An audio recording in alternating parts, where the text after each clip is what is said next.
اور اب مدنی خبروں کی تفصیل۔ شیخ طریقت امیر اہل سنت دامت برکاتہ العالیہ نے بذریعہ انٹرنیٹ سنتوں بھرا بیان مدینہ الاولیاء چٹاگانگ بنگلہ دیش کے 3 روزہ سنتوں بھرے اجتماع میں فرمایا۔ چلتے ہیں مدینہ الاولیاء چٹاگانگ بنگلہ دیش کی جانب۔ عطار کی آمد، عطار کی آمد، مرشد کی آمد، مرشد کی آمد۔ بابا کرم فرمائیے، بنگلہ دیش تشریف لائیے، بابا کرم فرمائیے۔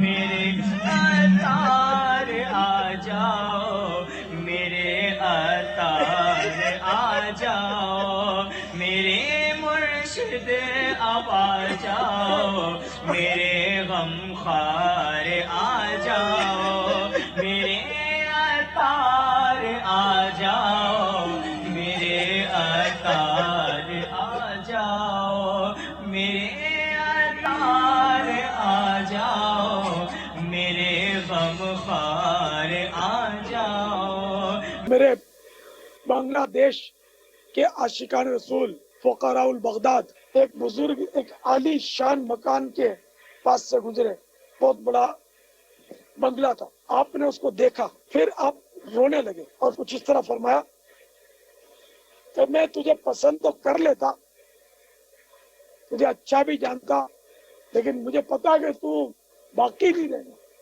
تو فنا ہو جائے گا، ختم ہو جائے گا، تو اس لیے تو مجھے پسند نہیں ہے۔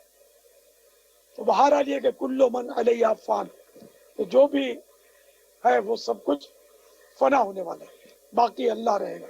تو اس لیے ہمیں اللہ کو راضی کرنے والے کام کرنے چاہیے۔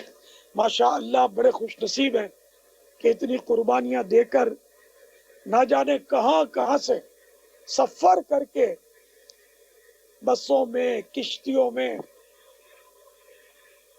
چٹگاؤں تشریف لیا ہے۔ خوب خوب نیکی کی دعوت کی دھومیں مچائیں، سنتیں عام کریں، دین کا کام کریں، نیک ہو جائیں مسلمان مدینے والے۔